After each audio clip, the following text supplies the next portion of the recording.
Hello and welcome to the Believe Crew podcast. The business is you. I'm Jaime White, founder of Believe Crew and your host. Let's jump right in.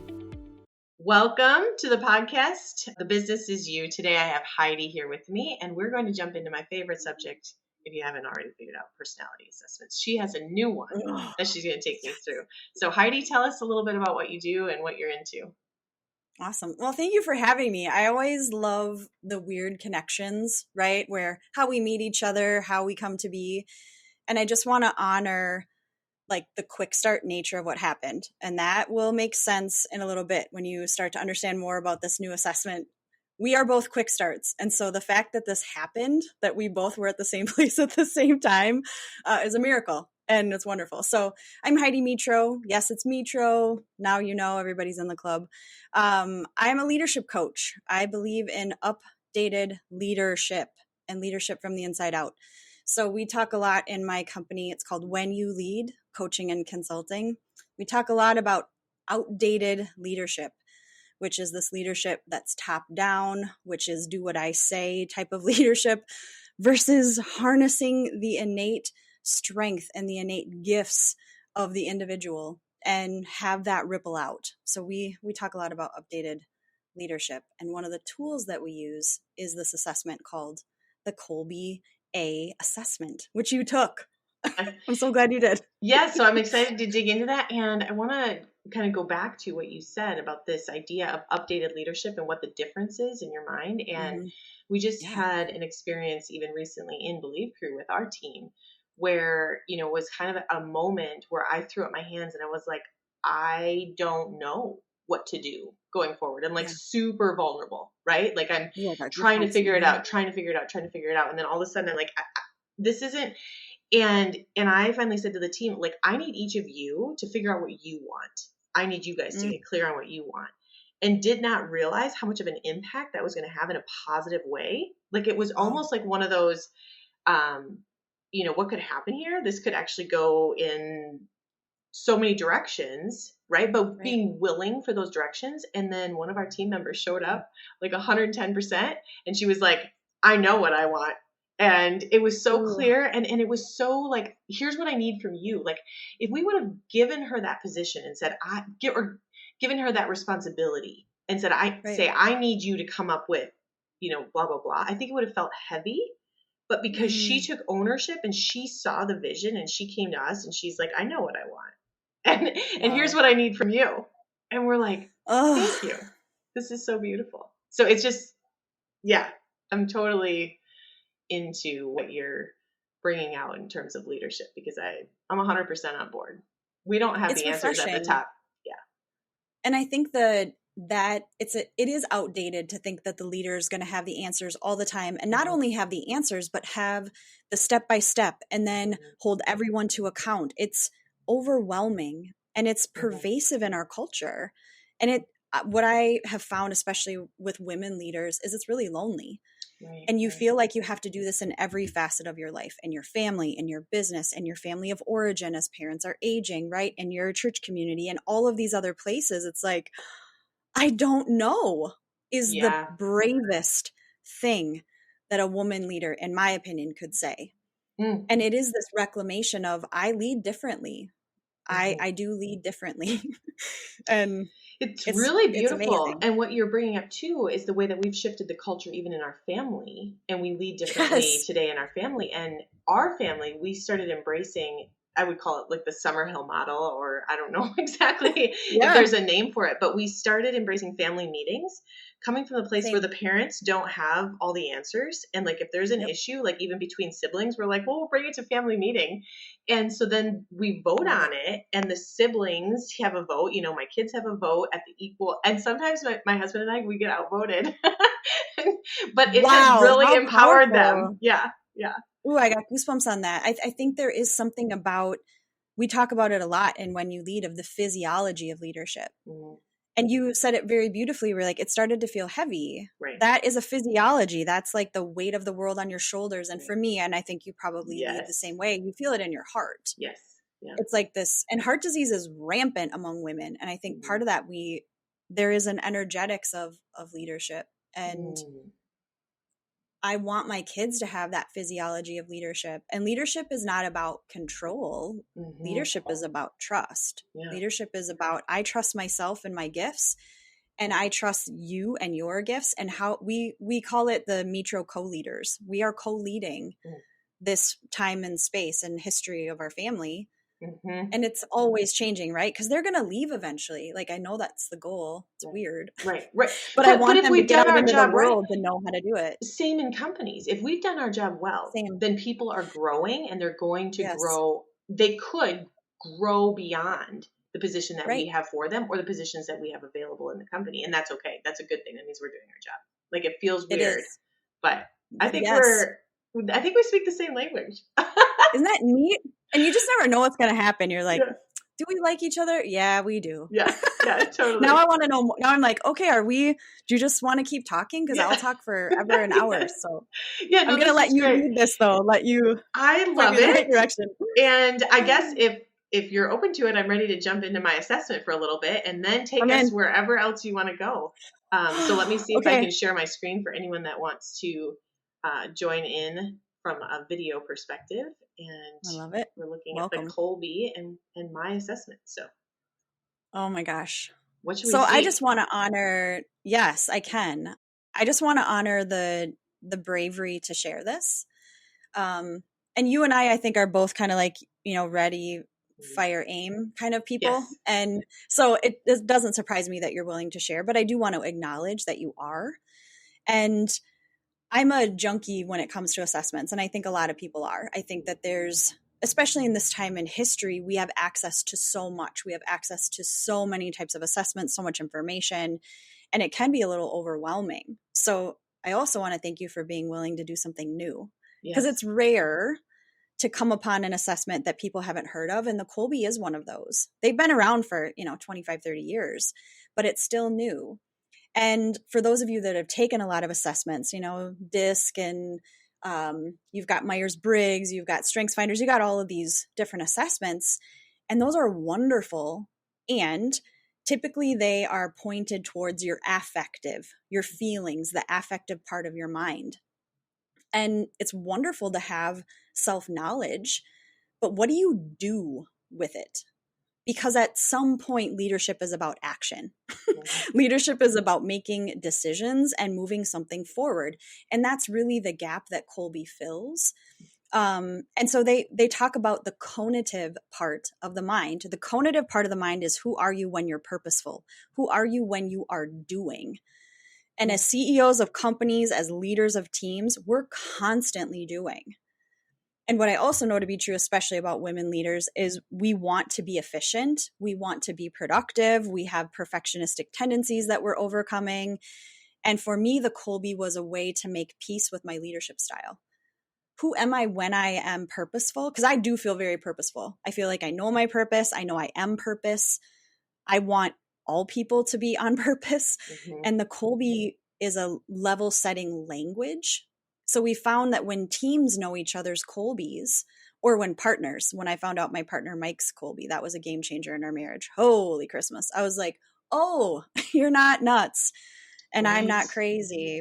We are just wired to be purposeful in a different way. I love what you just said there about partnerships, because the unhealthy partnerships destroy companies and marriages. And marriages. I mean, those are partnerships, right? And so any organizational, cultural thing, when we don't know who the other people are, and when we don't trust ourselves and know who we are, then how can we even have conversations? Because we're only coming from our perspectives. And I love too, what you've pointed out about the Kolbe is how it's different, because when I took the test and when I answered the questions, at first I was sort of like, I think my mind is doing mental gymnastics. There's just something about the questions that is a little bit different than some of the other assessments. And so I appreciate that you explained that a little bit better. And I'm so excited that you took it. We were having a little email exchange while you were doing it. And it can be like, who actually am I when I'm free to be myself? That's the twist when you take the Kolbe. And so you take the series of questions, 35, 40 questions, and it's a forced choice assessment where you're like, you have to pick what would you most likely do and least likely. And a lot of times people are like, well, there are a few questions where I wouldn't do any of that. It's like, I know, that's okay. They're looking, That's painful. they're looking for pattern. That's me too, by the way. Yeah. And I usually just want to burn through stuff. Yes. That's part of, and you and I are wired the same way. So the Kolbe has what's called an MO. So this is your MO. This is your series of numbers. And you can see across the top that there are 4 different modes of fact finder, follow through, quick start, and implementer. And then there's how do you actually implement this information? So do you mind scrolling down? No. So your MO is 4392. Oh yeah, hit continue, I guess here. I love it. So we have the Kolbe action modes that go across the top. Again, fact finder through implementer. And then you have these zones of operation, and that goes down. So if you see, you have a scroll up just a little bit. So you have the 4392. What's really important, and I cannot stress this enough, is that every number represents a word. So this isn't like you have a 9 in quick start, so that's good, and you have a 2 as an implementer, and that's bad.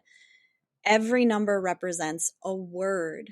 So your Kolbe superpowers, the 4 in fact finder, represents the word explain. One of your superpowers of leadership is explanation. So when it comes to gathering facts, when it comes to gathering and sharing facts, you want to explain facts. You don't want to do 500 hours of research.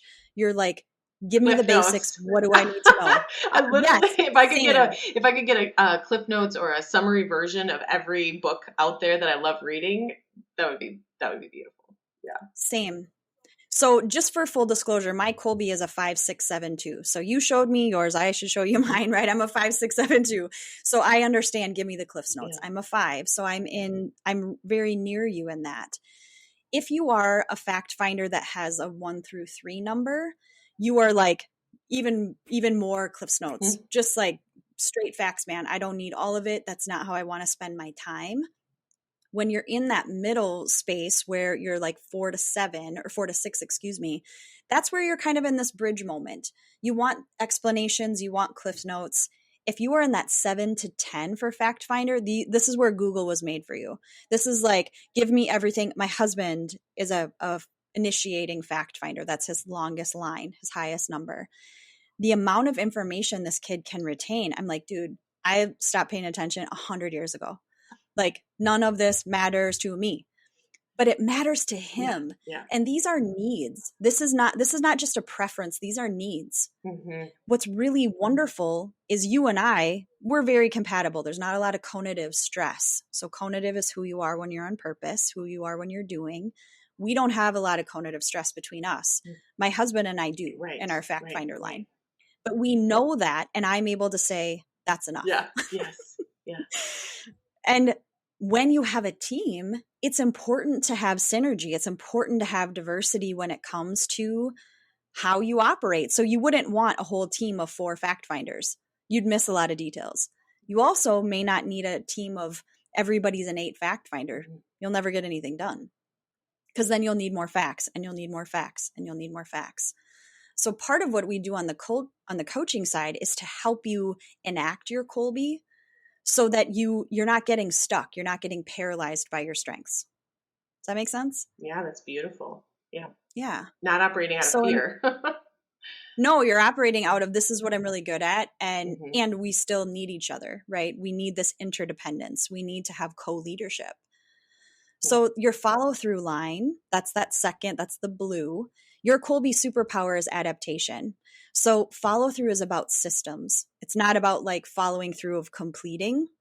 It really is about follow through in terms of how do you put things in order. So this is systems. You have a 3. So you are like adaptation. Give me a system and I'm probably going to do I'm going to do 2 of the system. How did you know? Right? How did you know? Kolbe told me. You need a system. You want a system. Yes, I do. But really, you want a system to figure out how to break it. You want a system where it's like, how can I shortcut? How can I like get this done faster? I don't want to waste time with all the bureaucracy. Let's cut through red tape. Yeah. Why does it have to go up the chain of command? That is very irritating to you. It can be. How did you know? So that's all I can say. It's right here in front of my face. So you're preventing issues. You are in this, like, you're counteracting systems here. It's your superpower. In the middle, these are the people where it's like they're bridges. Anything 4 to 6 is like a bridge moment. You are not a bridge. You are an innovator through and through. It's so fun. Yeah. You're also what we affectionately call a systems breaking quick start. So you have lots and lots of ideas. Yeah. Yes. You have lots of ideas. It makes sense to you to innovate. Let's try something new. And in your physiology, this isn't Kolbe, this is body mind coaching, this is leadership coaching. In your body, you can do that. Like risk assessment, you have a high tolerance for risk more than likely, where you're like, let's try it and see what happens. Someone who has a lower quick start number or a shorter line in quick start, that might be very disconcerting to them because they're maintaining systems, they're maintaining status quo, their risk assessment, maybe even risk averse, because they really want to protect what's working. Right. So it's important specifically for you as a leader, and we can find out your team's Kolbes and do like an overlay of them. But follow through for you for systems, you want shortcuts. When it comes to sustainable teams, you are going to need some systems that other people can follow. Yeah. And if you have people who have a longer fact finder line and a longer follow through line, you may be creating chaos unintentionally by not having systems that work for the majority of the people. Yeah. Just as a cautionary tale. Yeah, no, this is making a lot of sense because I'm thinking about all of the companies that we used to implement new software in. And like I was constantly looking for a new software. It was good that there were multiple companies. And so I could look for different companies and upset, create chaos in different ways. But I was constantly looking for a new system to run stuff in to improve. And then those that were like, well, this current system is working fine. And I'm like, but it's not. Right. Look, we're missing this X, Y, and Z. Well, then when we would switch to the new system, it was always missing A, B, and C. Like there's always a positive, and there was also something that we lost. And so being able to bring people along with me is one of my gifts in terms of communication and saying, we do need to make this change. Like it's important, and here's why. But bringing along someone that wasn't a quick start, that was later going to be, using the actual system and not just initiating the change, was always a bit of a struggle, where I thought they were on my side on one day, and then the next day I found out they weren't. Well, and companies really do run on systems, right? And so there is this idea of you need to have SOPs, you need to have standard operating procedures. We stopped calling them that inside of When You Lead because that language stresses me out. It's like, we need a cheat sheet for all of this stuff. We need a system that most people can follow. And then the people who need a shorter system can cut a couple things out, and the people who need a longer system can add things for themselves. But what's the bridge moment system? And for you as a 3 in follow through, we would really want to know what your team's follow through is so that you are not in charge of the SOPs. That's a very you can modify them for yourselves. You can adapt them for you. But it can be very challenging to have a 3 follow through, have the entire organization's systems that can be really challenging. Yeah. If literally, it didn't matter what the software said to do, I would break the system. Like, it was so frustrating even to myself, because I know that everybody needs the information in the system where it's supposed to be. But then I was the one that was like, sorry, I didn't fill in all the blanks. Yeah. And that is good for them to know about you as well. Yeah. And we talk about the difference between standards and expectations. So we all have our own, I think we all have high standards. The women that I work with, the women that I meet like you who are entrepreneurs, who are doing the work, we all have really high standards. And that is wonderful. Standards are our relationship with ourselves. Right. Expectations, however, is how we relate to other people. And you will have the expectation that based on your Kolbe, this is how other people do it too. And they don't. No, right. So to be able to clearly communicate expectations and to understand that if you and I are working on a project, you are not in charge of the system. No. And you shouldn't be. It can be very cognitively stressful for you. Yep. So where you are an initiating quick start. So the initiating language comes with your longest line. Quick start is how you do risk. What is your relationship with risk? How do you tolerate it? And you're an innovator. That's your Kolbe gift. It ranges from those who are protecting the status quo, who are like, wait a minute, hold the phone.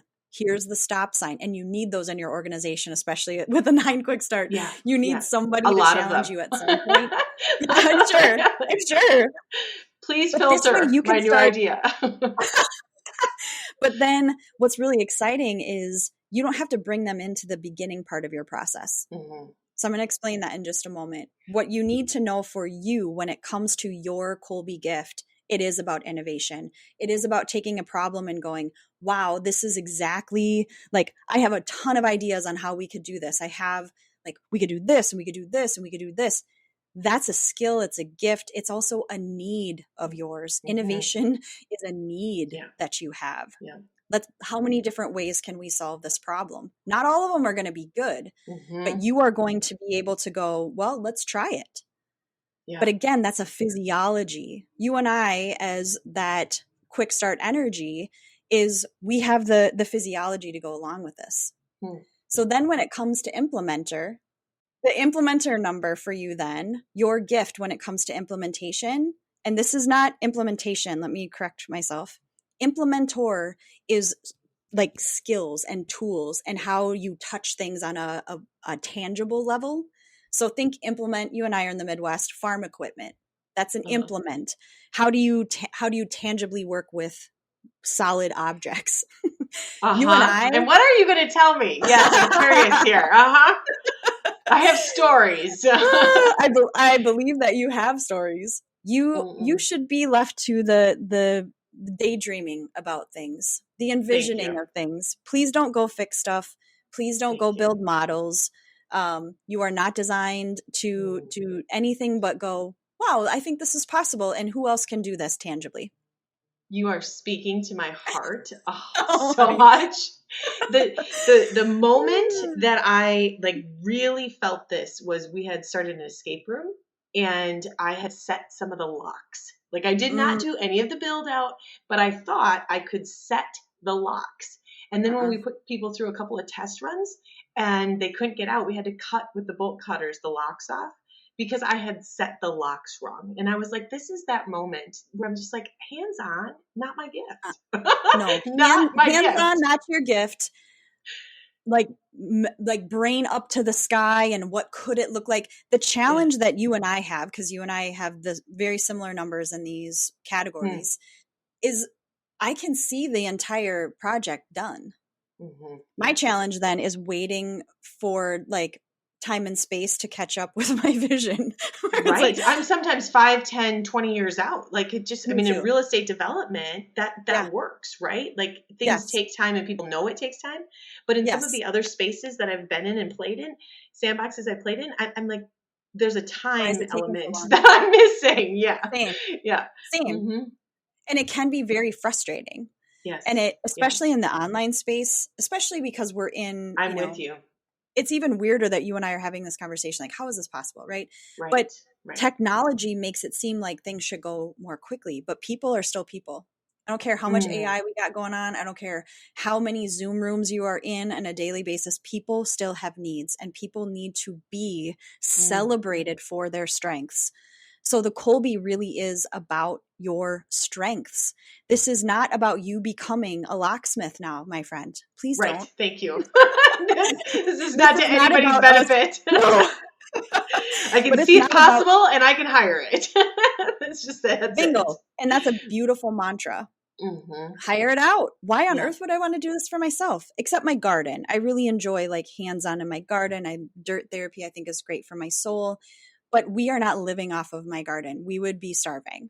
But I don't need it to feed me that way. It's feeding another part of me. It's feeding me differently. So you have this beautiful Kolbe MO. So basically what this is telling you is how you should be spending your time. So there's a whole, we don't need to scroll to it because it'll give us whiplash, but there's a pyramid when you get your assessment. So you take the assessment and then it's like a 20-page printout that you're going to get. You can see Kathy Kolbe up in the corner of your screen. Yep. And she's the founder, man. She's 82. She's probably 83 now. Just a spitfire. Absolutely. You have a very similar Kolbe to her. Absolutely just like innovator. How can we design stuff? She knows she shouldn't be in charge of the day-to-day running, so she's not. But she will actually speak you through your MO. So, and I'm, again, a quick start, so I don't like to listen to all of that stuff, but this one I actually did listen. But there's a pyramid of energy. If you are given a problem, if you're free to be yourself, what you would want to do is brainstorm all of the different ways that this could go. Brainstorm, big whiteboards, chunky markers, post-it notes. I know. Yeah. Because Kolbe told me. I know.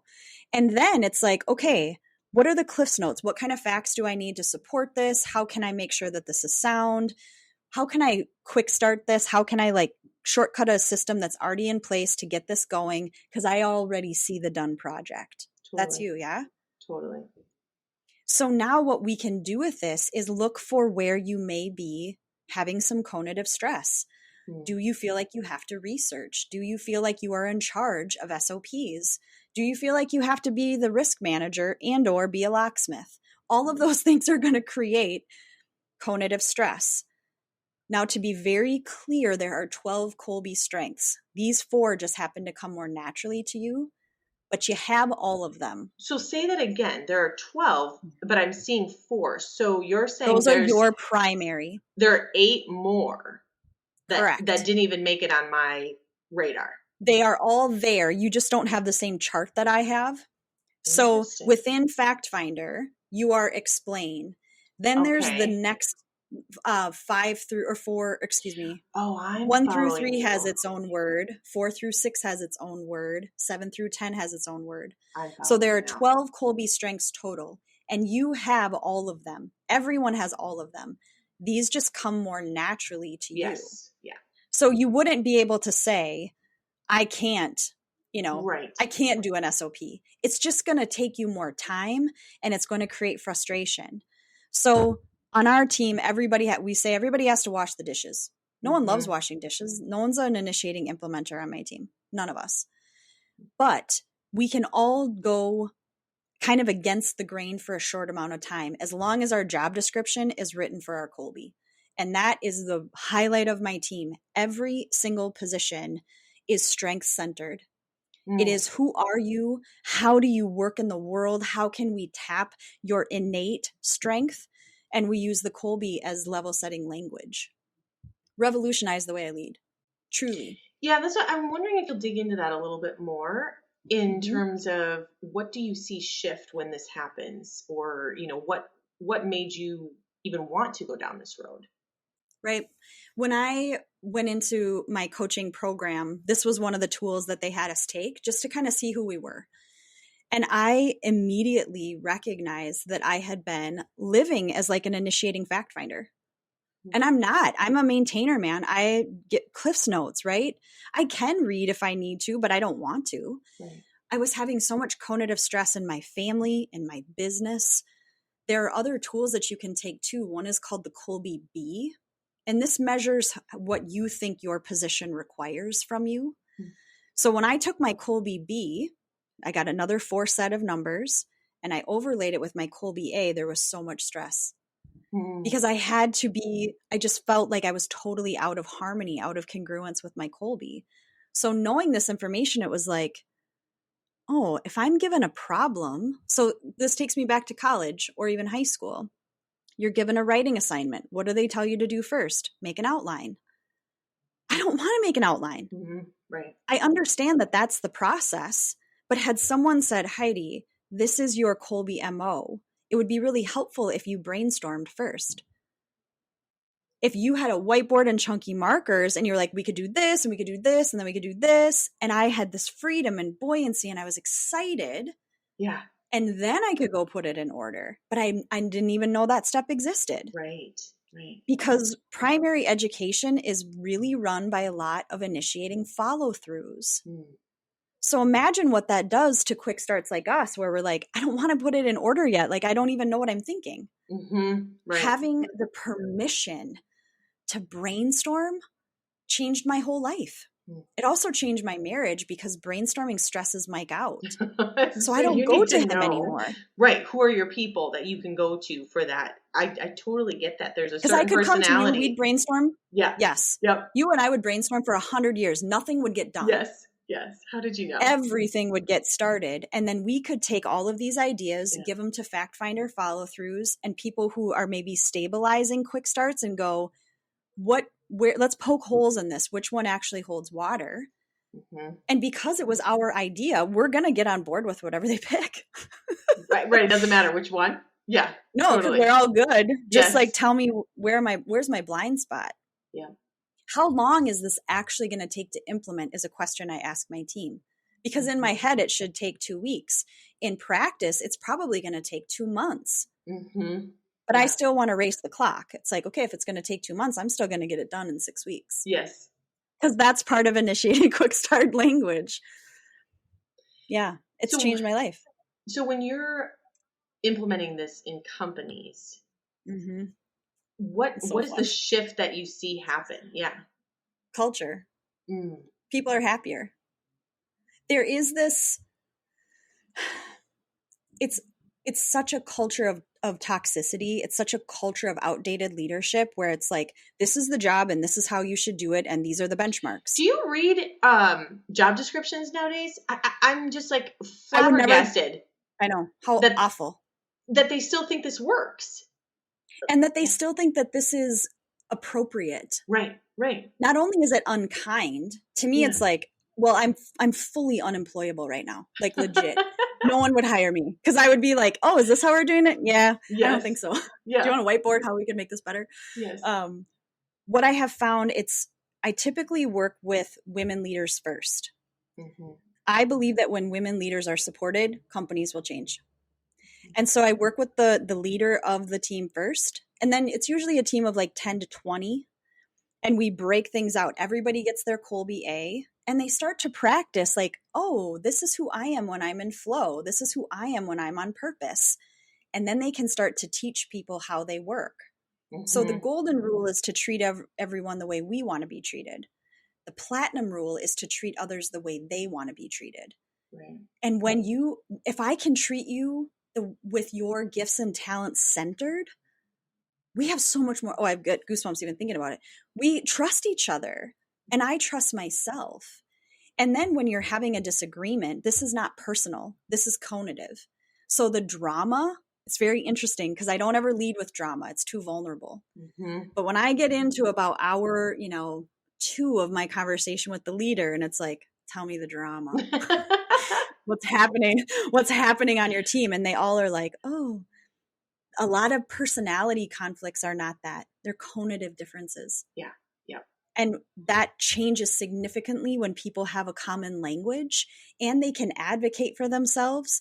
And now they understand, oh, not everybody looks at a problem with the same lens. Mm-hmm. Mm-hmm. It's phenomenal. They love each other. I mean, not everyone. Yeah. But what I have seen with the teams, it's been a lot of women teams, is they go, oh, I'm not crazy. And then they take this information home. Empowered women will change the world. They will. But we have to be strength-centered. How long have we been told this is what's wrong with you and make it better? Right. What if it was like hogwash to all of that? This is what makes you unbelievable. How can you do more of it? Ooh, don't you love that? I do. I love that. I absolutely do. Like there's times where I've heard people say something like, oh, I wish I was a certain way. And I love to ask them, what of your gifts and strengths are you willing to give up to get what someone else has as their top strength? Ooh, and it's like an aerial complex, isn't it? Wait, I don't want to give up any of my strengths. And then there's just sort of that moment of awareness of like, what are my strengths? Do I want to give any of those up? Maybe I don't even know what they are, but we're looking at other people and saying, I want that. Well, that's fine, but you cannot literally be everything. Like you said, I have 4 out of 12 or whatever, like every assessment, I'm not everything. No. And I think that is we get to heal that as well, because that is outdated leadership. I have to be everything to everyone all the time, no matter what. I got to wake up, Instagram ready in a freaking kitchen that builds, beautiful organic meals after I whittled all the toys. It's like, shut up, give me a break, man. Like, I'm loud. I talk with my hands. I'm very passionate. There are times where I see those curated Instagram, all the pastel colors with the like olive branches. And I'm like, I am not that. No. I am bold and loud, and I like that about myself. Right. And I would not give up my voice for someone else's legs, you know? Ooh, I like that line too. Like it. Yeah, I won't. It has to be, that's an Ariel reference, I think, right? Like, I'm not giving it up.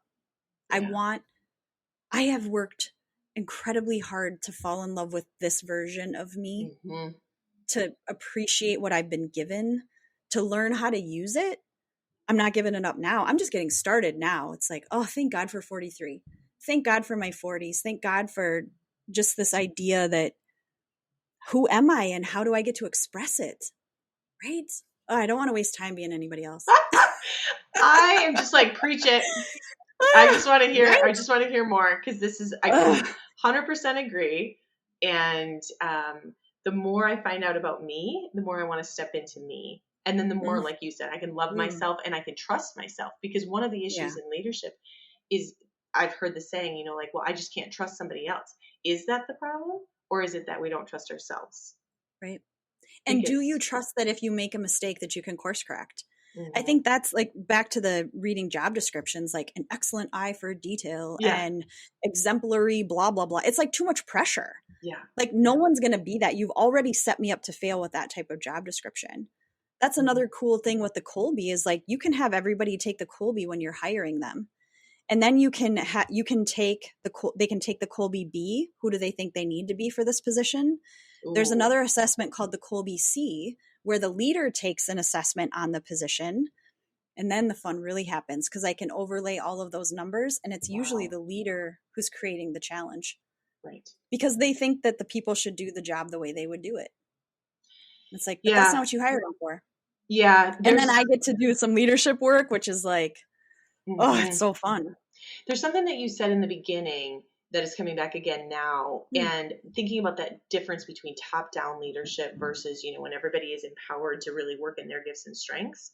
Yep. And I feel like there's this thought that I've had for a while about, as the leaders, we're often the lid on the capacity for the company or the lid on the capacity for the business. But when we think about expanding the team, then it takes some of the pressure off, so that lid, the leader, right? Like I really do believe that the leaders of the companies, the visionaries of the companies, that the best thing that they can do is lead themselves and shift and trust and love themselves so much that the capacity increases. And if we think about how much more the capacity of the company opens up, if everyone is opening up their capacity versus that top down. It really is a leadership ecosystem, because the more I trust me, the more that I trust my gifts and talents, I show up physiologically different. Right. You have different ideas when you are strength centered. You have different connections with people, because when I trust myself, I know that I can stay 2 feet in my own self, even if you're wavering. And sometimes you might need to borrow my strength, or I might need to borrow yours, and that's okay. We're not 100% all the time. Right. We can't be. That's not natural. Right. Go tell my tree in the middle of the winter that it should have leaves. That's not what we're doing here. That's so fun. Like that's not. We get to have cycles. So fun. Okay, that brings up another subject that someone just recently mentioned, and she's like, there's seasons in life. Like the way that we've been created is based on seasons, and it's based on nature. And cycles. Why are we fighting this and creating systems and order? We have that in our business. We work everything on a 9-month cycle. It's very natural. I have 3 kids. It makes sense to me. Like things take 9 or 10 months. Yeah. And then we can break it down. So the summer solstice was yesterday. So we're looking at from like solstice to equinox. How are we breathing life into the processes? How are we letting people have, more freedom? Because when we are centered in our strength, when we are centered in, we call it leadership for grownups, which is kind of antagonistic. Reverently, I like to let's upset the apple cart a little bit. Yeah. But we don't need a bunch of 3-year-olds having tantrums in a boardroom. We need people who trust themselves and trust their team to create an ecosystem and a ripple effect. Ecosystems can weather different storms. Rigidity, you won't survive. You just won't. When you are rigid, when you do not have any flex, when it has to be this way, you miss out on all of the gifts and talents of the team. So you've mentioned working with a lot of women leaders and how empowering women can make a difference. How often are you working with men, and what are you seeing when you attempt to bring this concept into different types of boardrooms? There's a little bit of resistance. A little bit. There's a little bit of resistance. And there's relief. Specifically when they get their Kolbes and they go, oh yeah, that is me. Because I mean, the whole buzzword of toxic masculinity, there's something to that. There's something to this, like, you have to shoulder the whole world on your shoulders and you can never show emotion. And this idea of like, I can take a load off. The men that I have coached it's been highlights for me. So one-on-one coaching is typically women. The men that I have coached have been relieved. They've been surprised at the amount of emotion that they actually want to bring to their positions, but they've been taught that emotion is weak. They've been taught that emotion is bad. And what I have found with working with them is they create a network of safety that's very different. Because the way that my kids feel safe with me is different than the way they feel safe with Mike. Neither of them are better or worse. They're just different. Right. But having men, and there are some men who they get their results. Like if I work on a whole team, they're like, yeah, that's nice. But typically they know that I see them and they're not ready. And that's okay. I don't need to, cross any thresholds that they're not ready for. But the men that I have worked with, it's been tremendous amount of relief. And specifically with the partners of the women that I work with, I've done some Kolbe A to A's, which is so fun. So I meet with them as a couple and giving them language to talk to one another, to respect one another. It's powerful. And we don't have to lead the same way, but we get to lead from a strength-centered place. Some men are ready for that and some aren't. And that's okay. We have a lot of healing to do on a cultural level. There's so much more here. And this has been so beautiful. Thank you. So fun. And I'm just curious. I ask the question I ask often. Is there anything that you feel has been left unsaid? Well, yeah, because we're quick starts. I'm like, is this a 7-series episode? Like, right. Not left unsaid. I'm leaving with curiosity. I'm leading with immense gratitude. I am leaving with the sense of being on purpose with another woman on purpose. Yeah. And I feel a tremendous amount of gratitude. So I think the final capstone is really to say thank you for being willing to do your own inner work, to try something new. I think women who function at a high level, it's like, am I going to take it? Oh, yeah, I know. I've taken so many assessments that I've gotten to the point where I'm like, okay, I know I'm going to love this next one. And do I really have to? And yet every time there's just something about it that's validating, something about it that's affirming, opening up, expansive, all the things that just help me to really step into who I am and who I'm called to be in a new way.